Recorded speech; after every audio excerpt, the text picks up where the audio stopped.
Bismillahirrahmanirrahim. Assalamualaikum warahmatullahi wabarakatuh. Anak-anak kelas 7C dan D. Sekarang kita belajar IPS ya. Bagaimana kabar hari ini?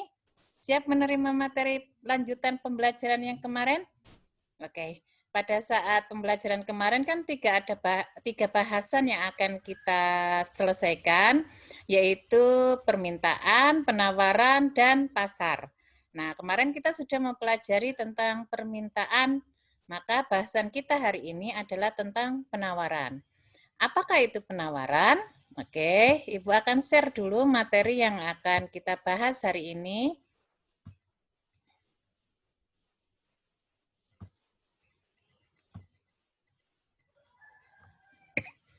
Oke, tujuan kompetensi dasar dan tujuannya masih sama seperti kemarin ya. Nah, ini penawaran itu adalah bahwa pada suatu kegiatan ekonomi, masyarakat itu suatu saat itu memerlukan suatu barang. Nah, yang memproduksi barang, maaf, ini akan memberikan kepada pasar supaya bisa diterima dengan baik. Jadi, penawaran itu dilakukan oleh pedagang atau produsen sebagai seseorang atau badan usaha yang menghasilkan barang. Nah, di manakah letak penawaran? Kita definisikan dulu bahwa penawaran itu adalah sejumlah barang atau jasa yang ditawarkan atau ingin dijual oleh penjual pada tingkat harga, tempat, dan waktu tertentu. Jadi, bisa dipahami ini ya, bahwa tempat dan waktu itu menentukan barang dan jasa itu akan berbeda dengan tempat dan waktu pada daerah lain. Nah, itu yang akan dijadikan patokan kepada penjual tentang tingkat harga yang akan ditawarkan, ya. Nah, penawaran ini dilakukan oleh penjual karena dia yang mendistribusikan barang tersebut. Harapannya kalau misalnya penjual itu sudah mendistribusikan, maka proses barang yang akan dipasarkan itu akan memiliki nilai harga yang tinggi. Nah, semakin tinggi harga barang atau jasa, maka ada keinginan dari produsen itu untuk lebih menjual lagi, untuk lebih mendistribusikan lagi barang tersebut. Hal ini disebabkan karena ada satu keinginan, yaitu memperoleh laba, ya kan? Nah, sebaliknya kalau misalnya harganya yang ada di pasar itu rendah, maka tidak ada keinginan untuk menjual barang. Karena nilai labanya itu nanti akan dipikirkan juga oleh produsen. Nah, hal ini karena labanya kecil, maka tingkat antusiasnya kecil juga. Nah, faktor-faktor yang mempengaruhi penawaran ada 5. Yang pertama, harga barang itu sendiri. Keinginan dari produsen menginginkan harga barang itu tinggi. Nah, sedangkan pihak pembeli itu menginginkan harga yang rendah. Nah, dari situ ada hukum penawaran, ada nilai kesepakatan barang dengan harga yang diinginkan bersama. Materi yang kemarin ya. Terus yang kedua, biaya produksi. Semakin murah harga suatu barang itu diyakini bahwa biaya produksi untuk menghasilkan barang itu relatif kecil. Sehingga ketika dijual itu tidak akan membebani dari pihak pembeli. Yang ketiga, teknologi yang digunakan. Apabila teknologi modern itu digunakan, maka kan barang yang dihasilkan akan lebih banyak. Sehingga penawaran yang ditawarkan oleh pembeli itu jauh lebih meningkat dibanding dengan produsen yang mempunyai teknologi yang kurang modern, hasil yang dihasilkan juga jauh lebih kecil. Nah, keinginan untuk menghasilkan barang yang jauh lebih besar itu tujuannya supaya perputaran barang dan laba yang dihasilkan itu lebih cepat. Yang keempat adalah perubahan harga barang substitusi dan komplementer. Apabila harga barang disubstitusi itu meningkat, maka penawaran barang itu yang ditawarkan akan turun. Nah, hal ini karena barang yang ditawarkan menjadi relatif lebih murah dibanding dengan harga barang substitusi. Paham maksud Ibu ya? Jadi ada barang yang original, harganya mahal. Kemudian ada produsen itu mulai memasok barang yang kualitasnya sama dengan barang yang asli, tetapi kualitasnya sama, cuman harganya lebih turun. Nah, itu akan berpengaruh terhadap distribusi dan penawaran barang tersebut. Sehingga yang diharapkan bahwa kalau orang mendapatkan barang itu, barang aslinya itu mahal, kemudian mendapatkan barang yang sama kualitasnya jauh lebih rendah harganya, maka orang akan memilih barang itu. Nah, barang yang tidak asli tapi kualitasnya sama itu dinamakan barang substitusi. Nah, itu akan menunjukkan proses sirkulasi penawaran barang itu jauh lebih cepat karena harganya relatif lebih turun dan bisa terjangkau oleh pembeli. Paham ya? Kemudian yang kelima adalah perakiraan harga masa depan atau ekspektasi.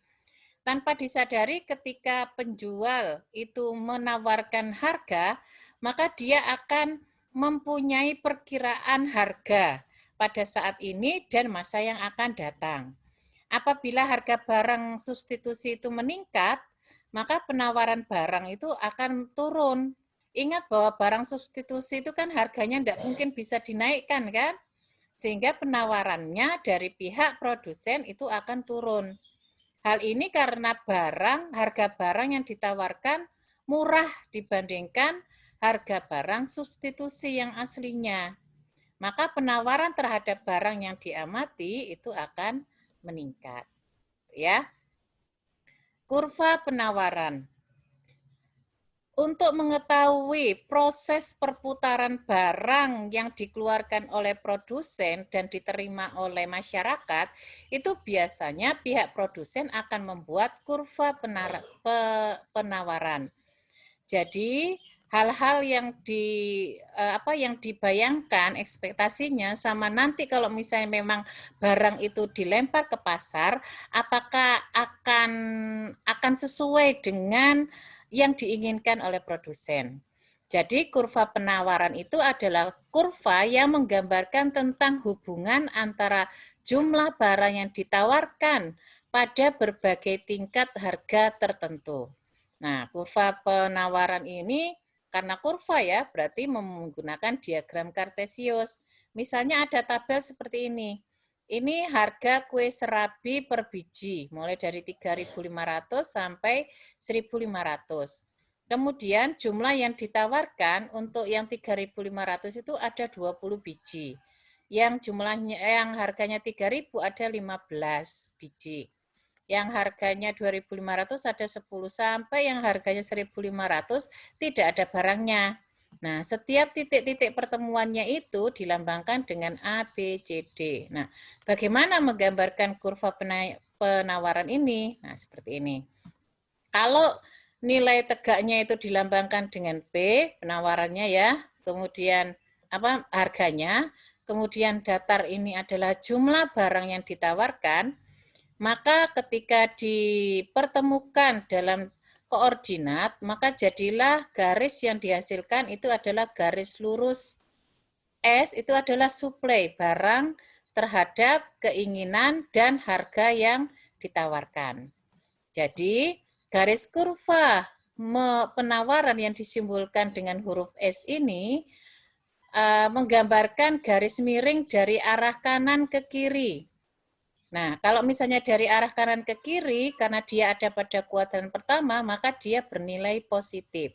Ada kenaikan pada tingkat tertentu permintaan itu, sehingga garis yang dihasilkan itu adalah garis naik. Dalam kurva penawaran, faktor yang dianggap mempengaruhi penawaran itu adalah harga. Nih, ini faktor yang menentukan orang itu mampu atau tidak membeli. Ya, sedangkan faktor yang dianggap tetap ini berubah adalah faktor yang mempengaruhi penawaran selain harga. Karena penawaran itu akan bergeser, maka setiap penawaran itu akan bertambah dan bergesernya ke arah kanan. Kalau misalnya berkurang, maka dia akan bergeser ke arah kiri. Nah, bentuk pergeserannya seperti ini, ya. Jadi kalau misalnya dia mengalami perubahan pergeseran ke arah kanan, yang S ke S1, maka penawarannya itu, jumlah penawarannya itu stabil. Tapi kalau dia sudah bergeser ke arah kanan, ini ya, maaf, bergeser ke arah kiri yang S1, SS2 ini, maka menunjukkan berkurangnya jumlah penawaran. Jadi makin ke sini jumlah penawarannya makin berkurang, kemudian yang datar ini adalah memang data dari jumlah penawaran, kalau SS1 itu jumlah penawarannya bertambah. Gitu ya. Nah, hukum penawaran. Jika harga suatu barang atau jasa itu naik, jumlah barang atau jasa yang ditawarkan akan ikut naik. Sebaliknya, jika harga suatu barang atau jasa itu turun, maka jumlah barang atau jasa yang ditawarkan akan ikut turun. Jadi kalau misalnya barang itu barangnya itu harganya naik, jika jumlah barang dan jasa itu yang ditawarkan itu naik, berarti harganya barang itu kan, maka keinginan untuk membeli turun. Gitu ya. Nah, dalam hukum penawaran, jumlah barang yang ditawarkan itu berbanding lurus dengan tingkat harga barang. Jadi, kalau misalnya fleksibel aja, kalau misalnya barang mahal, orang akan tertahan untuk membeli. Tapi kalau misalnya harganya murah, orang akan beramai-ramai untuk membeli. Nah, itu memang hal yang disebut dengan berbanding lurus. Nah, hubungan yang diakibatkan itu harus bernilai positif karena tidak mungkin dua-duanya merugi, ya kan, antara pembeli dengan penjual. Dalam hukum penawaran ini berlaku anggapan yaitu faktor-faktor yang dapat mempengaruhi jumlah penawaran selain harga dianggap tetap atau tidak berubah. Jadi harga itu anggaplah tetap sehingga yang dipikirkan itu adalah produsen dan konsumennya saja.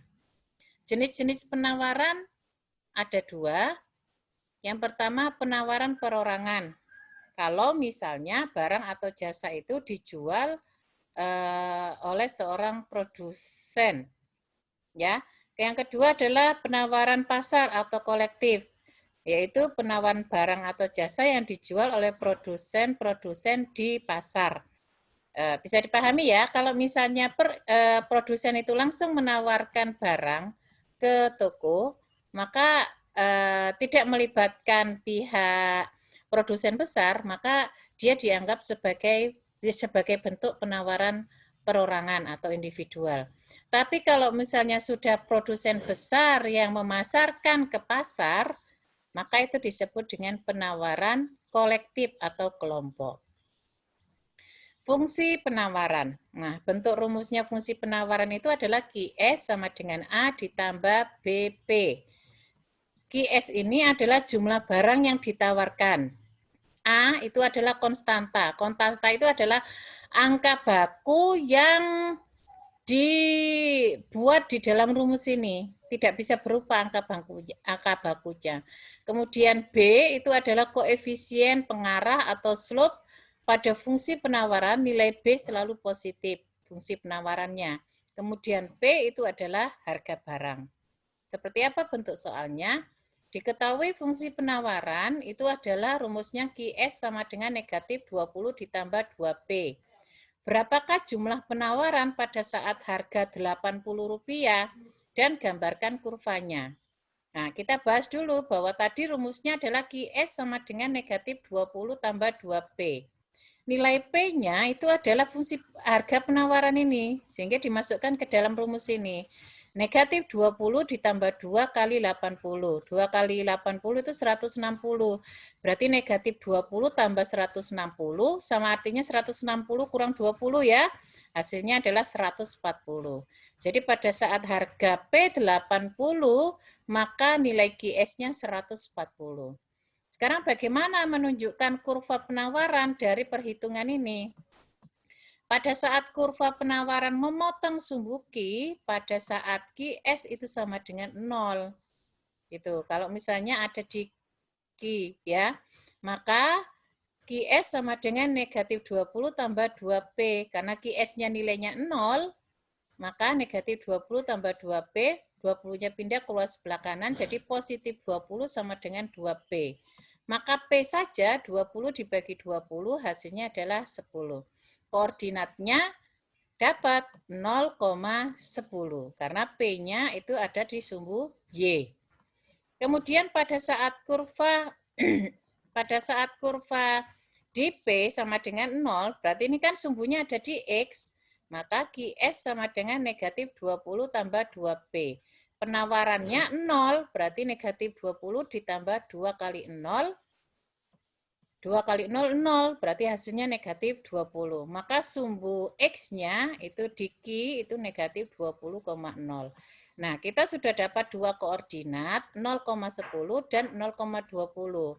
Dimasukkan ke dalam kurva seperti ini. Ya, sumbu P ini sumbu Y tadi, kemudian Q-nya itu adalah sumbu X, koordinatnya ada di 0,10. 0, kemudian Y-nya 10 ini. Kemudian koordinat sumbu Y-nya 0, negatif 20. Dipertemukan, jadilah garis supply atau penawarannya membentuk garis lurus. Karena nilai S harus bernilai positif, maka yang diakui nilainya itu yang sebelah sini. Karena yang nilainya negatif dianggap 0. Nah, fungsi persamaan linier itu dapat dicari dengan menggunakan rumus P kurang P1 per P2 kurang P1 sama dengan Q kurang Q1 per Q2 kurang Q1. Rumus sistem persamaan garis lurus ya. P1 ini dilambangkan sebagai harga awal. P2 ini adalah harga setelah perubahan. Q1 adalah jumlah penawaran awal. Q2 itu adalah jumlah penawaran setelah perubahan. Nah, misalnya ini kan rumusnya ya. Dari rumus ini misalnya ada soal, Ibu lupa membaca soalnya ya. Pada saat harga Rp20, barang yang diminta konsumen adalah 60 unit. Sedangkan pada saat harga naik menjadi 30, barang yang diminta menjadi 50 unit. Carilah fungsi permintaannya. Nah, jadi diketahui bahwa nilai Q1 20, Q2 nilainya adalah 30. Q3, nah ini ya, Q1 30 dan Q2 60. Dimasukkan ke dalam rumus, jadi P kurang 2000, karena P-nya diganti dengan ini, 3000 kurang 2000, sama dengan Q kurang Q1-nya 30 dimasukkan, 60 kurang 30. Diselesaikan dulu, 3000 kurang 2000, 1000 penyebutnya. 60 kurang 30, 30 penyebutnya. Kemudian dikalikan silang. P dikurang 2000 kali 30 sama dengan 1000 kali Q kurang 30. Jadilah 1000 Q dikurang 30. Kemudian yang sini 30P dikurang 80. Dikelompokkan yang ada variabelnya 1000 Q sama dengan 30P kurang 60.000 ditambah 30.000. Jadi hasilnya Q adalah 0,03P kurang 30. Jadi fungsi penawaran dari permasalahan ini adalah QS sama dengan 0,03P ditambah 30. Mudah-mudahan materi yang Ibu sampaikan bisa dipahami, ya, dirangkum supaya paham materi yang disampaikan, hasilnya dikirim ke WA Ibu. Sekian, Assalamualaikum warahmatullahi wabarakatuh.